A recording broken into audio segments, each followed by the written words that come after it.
yeroo rakkatee ani dhiibbadhu hamilee dhabee si malee eenyuu kan dafee dhufe yeroon gaaggabe dhukkuba kana koo wal gaggaafatu wallaansa isaa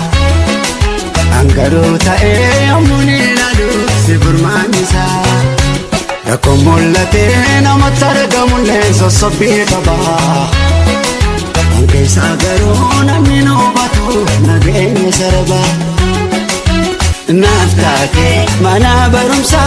ani kan kee ta'uutu na boonsa ani kan kee ta'uutu na boonsa maqaan kee abjuu dhugoomsa.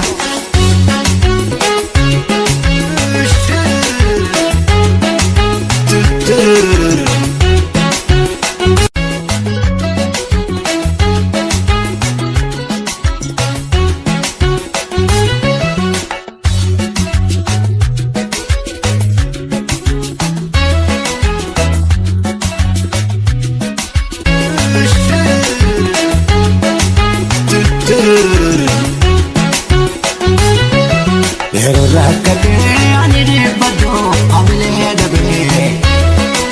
si malee eenyuu kan dafee dhufe yeroon gaaggabe dhukkuba kana koo wal gaggaafatu wallaansa isaa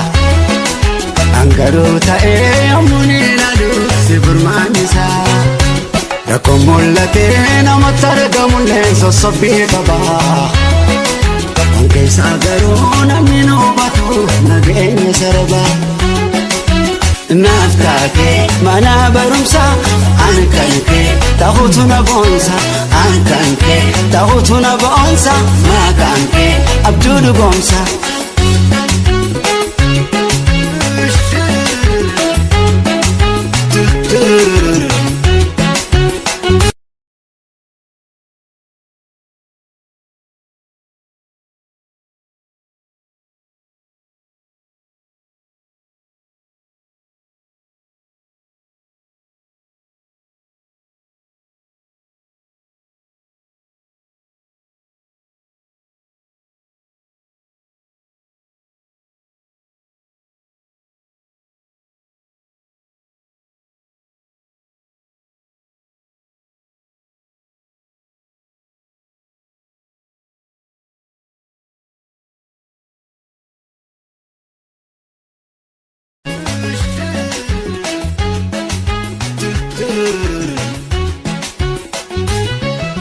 yeroo rakkatee ani dhiibbadhu hamilee dhabee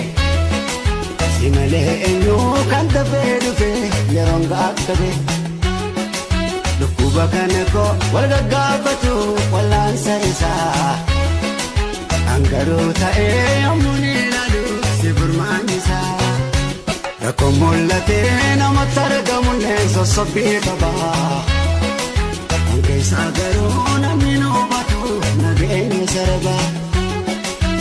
naaf taatee mana barumsaa ani kan kee ta'uutu na boonsa ani kan kee ta'uutu na boonsa maqaan kee abjuu dhugoomsa.